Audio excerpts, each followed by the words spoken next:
Hello friends, आप सभी का स्वागत है मेरे YouTube channel as e learning में। तो आज मैं बहुत ही रोचक कहानी सुनाने वाली हूँ अकबर और बीरबल की, जादुई गधे। एक समय की बात है, बादशाह अकबर ने अपने बेगम के जन्मदिन के लिए बहुत ही खूबसूरत और बेशकीमती हार बनवाया था। जब जन्मदिन आया तो बादशाह अकबर ने वह हार अपनी बेगम को तोहफे में दे दिया, जो उनकी बेगम को बहुत पसंद आया। अगली रात बेगम साहिबा ने वह हार गले से उतारकर एक संदूक में रख दिया। जब इस बात को कई दिन गुजर गए तो एक दिन बेगम साहिबा को हार पहनने के लिए संदूक खोला, लेकिन हार कहीं नहीं मिला। इससे वह बहुत उदास हो गई और इस बारे में बादशाह अकबर को बताया।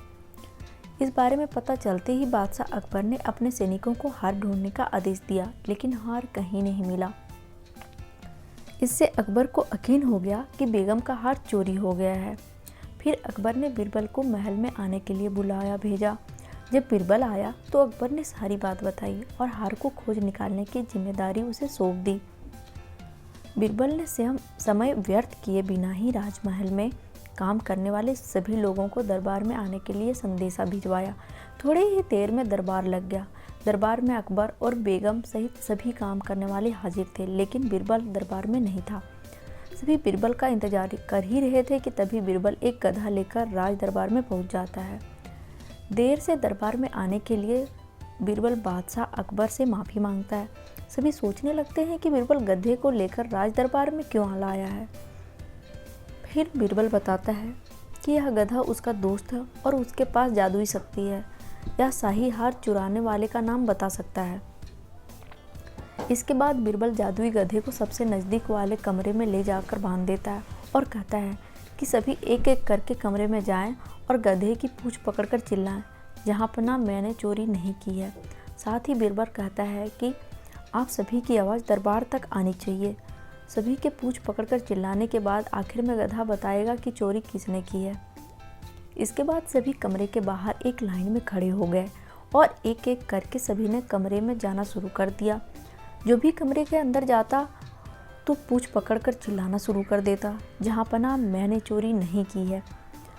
जब सभी का नंबर आ जाता तो अंत में बीरबल कमरे में जाता है और कुछ देर बाद कमरे से बाहर आ जाता है। फिर बीरबल सभी काम करने वाले के पास जाकर उन्हें दोनों हाथ सामने करने को बोलता है और एक एक करके सभी के पूंछ सूंघने लगता है। बीरबल की इस हरकत को देखकर सभी हैरान हो जाते हैं। ऐसे ही सूंघते सूंघते एक काम करने वाले का हाथ पकड़कर बीरबल जोर से चिल्लाता है, जहां पना इसने चोरी की है।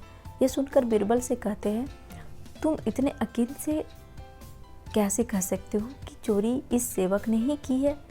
क्या तुम्हें जादुई गधे ने इसका नाम बताया है?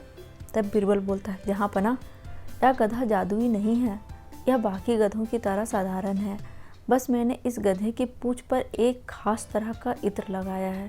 सभी सेवकों ने गधे की पूंछ को पकड़ा, बस इस चोर को छोड़कर, इसीलिए इसके हाथ में इत्र की खुशबू नहीं आ रही है। फिर चोर को पकड़ लिया गया और उससे चोरी के सभी सामान के साथ ही बेगम का हार भी बरामद कर लिया गया। बीरबल की इस अक्लमंदी की सभी ने सराहना की और बेगम ने खुश होकर बादशाह अकबर से उसे उपहार भी दिलवाया। तो फ्रेंड्स, इस कहानी से हमें यह शिक्षा मिलती है कि बुरे काम को कितनी भी छुपाने की कोशिश करो, एक दिन सबको पता चल ही जाता है।